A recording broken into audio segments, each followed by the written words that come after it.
What's up guys, it's me Sean, and today we'll be reviewing the manga Dorohedoro. This manga actually has an enormous cult following behind it. People take Dorohedoro very seriously. And I don't blame them because there isn't a manga world that's anything like it. It's dark, gritty, over the top, and filled with style, with an amazing, highly detailed, scratchy art style to complement. Above all else, if there's anything that I could say about this manga, it's iconic, creative, and brimming with imagination. It knows what it wants to be and it doesn't care. And I guarantee you will see the craziest things in this manga, such as a roach wearing Jordans, a guy running around with a turkey head, and a girl dressed up as a shark. It's literally endless fun, with a somewhat compelling story that takes place during it. As for the premise, there are two worlds, the human world and the sorcerer world, that exist in Dorohedoro. With both of these worlds being separated, there's surely going to be a lot of conflict between the sorcerers and the regular humans. And for the most part, this is a background plot that becomes major later on in the story. But for the most part, everything is shrouded in mystery, with our main character Kaneman, who cannot recollect his memory. Somebody cursed him with an uncurable lizard head that makes him immune to magic. And because of this, it is uncurable. Then the only thing he has to go by in finding out who he really is are the cross-eye tattoos he has over his eyelids. So him and his newfound friend Nikaido go on a sorcerer hunt. And this simple sorcerer hunt that they go on would change the world around them entirely. Things just happen in this manga, but it all builds up to one bigger picture. But I'd say easily the best part about this story would be the characters. Kaneman, Nikaido, Shin, Noi, and Ibisu, all of them.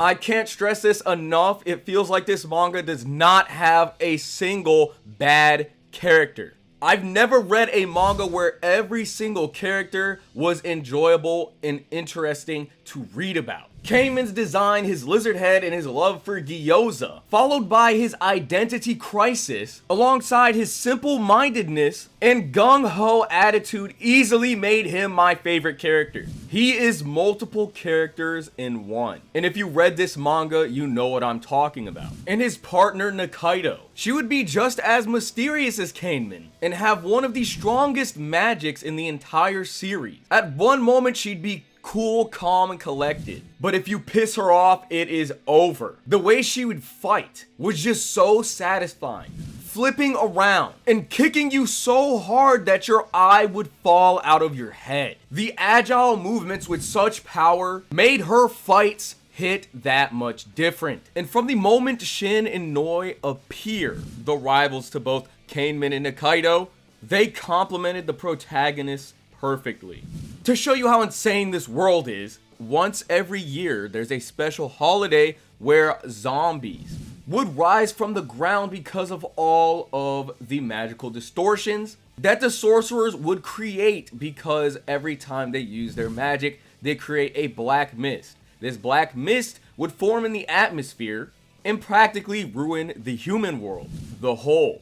On this holiday, you would slay zombies, collect their plates, and cash them in at vendors to get cool items. Noi and Shin were absolutely intimidating. When Nikaido would fight Noi, despite her amazing speed and strength, it would all get invalidated because Noi's strength was that much stronger than Nikaido's, easily breaking her arm whenever she'd block. Kaneman and Shin would both be extremely skilled with weaponry, and their rage and bloodlust would give them strength that they would need in battle, but Shin's skills and bloodlust would quite easily eclipse Kaneman's. These four characters alongside the supporting cast, the side characters, there's not a single bad one. And Q Hayashida just keeps making good character after good character after good character. Most of them would have backstories and even history with other side characters, making everyone interconnected. And as the story plays out, you'd see these connections happen. Like Dr. Kasukabe being an ally to both Kaneman and Nikaido, but despite this, when Shin was younger, Dr. Kasukabe would have saved his life. Saved the life of a major villain yet he'd be an ally to the main characters, which would create interesting interactions between everyone that would flip the entire thing on its head, like Shin turning a blind eye on Kusakabe and lets him escape En's lair. You basically see how all of these characters are interconnected alongside their problems, creating a giant butterfly effect that makes up the entire plot. A little side character could play a giant role in the mystery of Kaneman's identity being lost. All of the fun in the story might seem mindless sometimes, but it all adds up into something. For the most part, it feels like the characters are just living, and there is absolutely nothing wrong with that, because how they live in this world is the most interesting thing about this manga. Not only do the characters affect it, but so do the powers. Dorohedoro's power system would range from a variety of different things, but for the most part, the sorcerers use black smoke, or in this case, sorcery. Everyone's black smoke can do something different. Shin's black smoke cuts people up. En's turns people into mushrooms. Your smoke is practically personalized for you, and you'll have your own personal ability. And every time they use these powers, weird things would happen to the human world, like that example with the zombies earlier. The world building is absolutely insane. With two worlds existing, we get to see two societies, the human world and the sorcerer world, how they affect each other, and we get interesting design and artistic choices from both worlds. Take a shot every time I say world.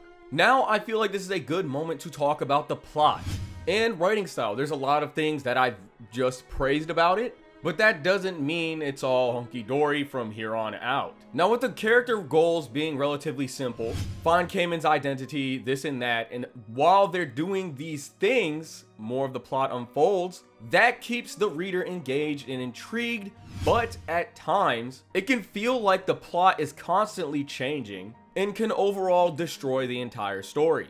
At the beginning, we get hooked along to Shin, Noi, and En being the main villains, and this is great because they're good at being villains. There is a huge turning point in the story where En practically wants to kidnap Nikaido and make her his wife. She was already an extremely powerful character, so when she turns on Kaneman and he's all alone and has to fight Nikaido, Shin, Noi, and En all by himself, it gave an interesting sense of hopelessness, a real high stakes threat in the story. But through this hopelessness, there would be little moments where Nikaido would snap out of her hypnotization and slowly outsmart En, or Kaneman would slowly get closer and closer to saving her. This is in the beginning of the story, and unfortunately, this would be the best part of the plot. This would be the moment the stakes would be at the highest point. But as you continue to read it, it doesn't really get better than that. And that was extremely disappointing. It was very character driven and you were already connected with the characters at this point, but it never really gets taken full advantage of. Because for the most part, this conflict literally becomes forgotten. No real good or satisfying conclusion to it. And that would be the problem with this manga. En would be such a good villain, but he never gets to reach his fullest potential because he immediately gets replaced with a lackluster villain. An entity that really doesn't do much outside of just highlight the discrimination between the sorcerers and the regular humans. Now, as you keep reading, there are still interesting moments like discovering who Kaneman was, his real identity, and there are even really hype ones. The psychological moments in this manga were absolutely amazing, and some of the best I've seen. The character crash outs with Kaneman. These character focused and driven moments are the best part. But again, just like the main villain, these characters get shafted for new ones. There's constantly new characters being added and they are good, but it feels like it would have been better if she would have just continued to build on the ones that we already grown attached to and that were already established. Because it feels like we don't get to know them as well as we should have. Just like with En as a villain, I feel like we didn't get enough of him and he got shafted for a diet version of him. It sucks because it feels like he already had a perfect fit in the plot just for another villain to replace him, not do much, and do almost the exact same thing that he was already doing. Was this manga still fun to read? Yes, but it wasn't very fulfilling. It's hard to say whether or not it felt like a waste of time because it was that enjoyable, but it doesn't go anywhere. This is a matter of where the journey was much better than the destination.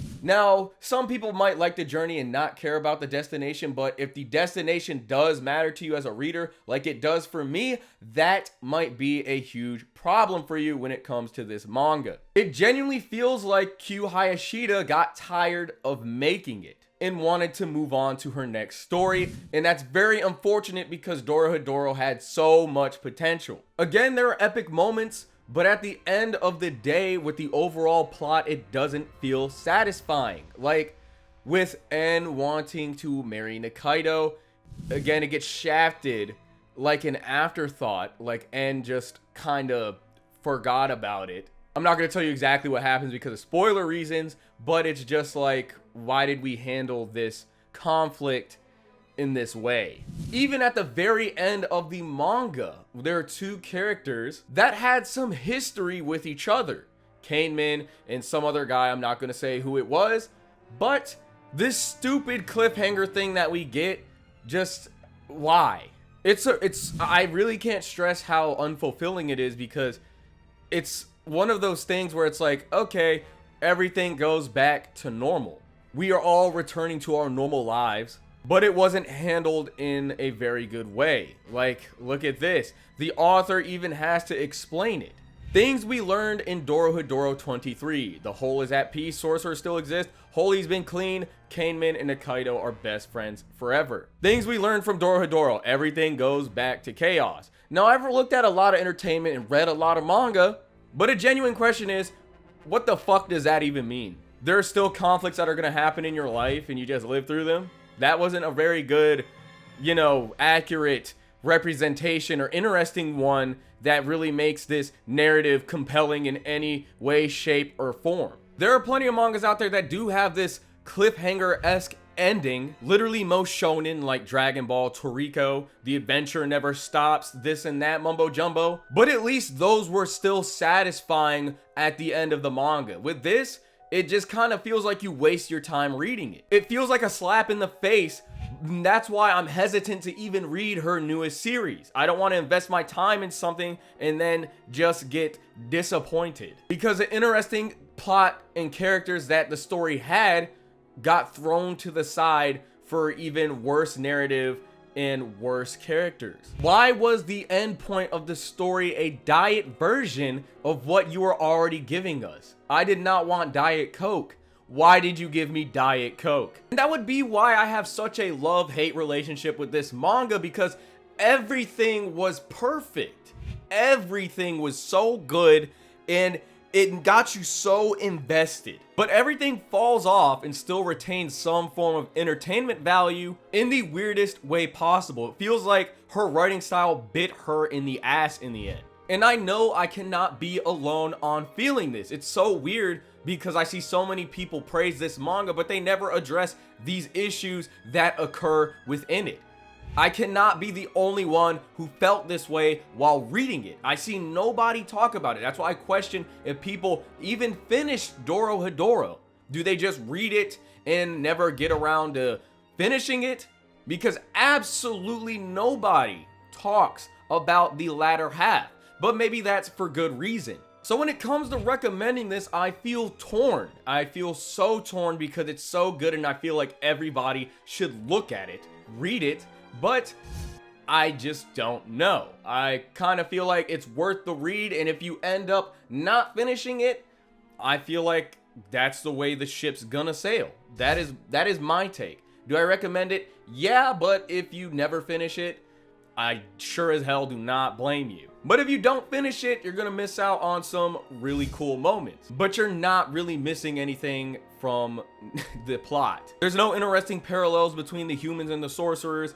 Nothing like that. Basically, humans good, sorcerers bad. Sometimes humans can be bad, and sometimes sorcerers can be good. So in conclusion, this is a peak manga that just ends up not being a peak manga. But if you still think it's peak, that's fair because there's still good things that happen throughout the story. It just falls off so bad. Now, with all that being said, I don't have anything else to say about this manga. I hope you guys enjoyed the video. Don't forget to leave a like, comment, subscribe, check out our Patreon for more reviews, and I'll see you guys in the next video.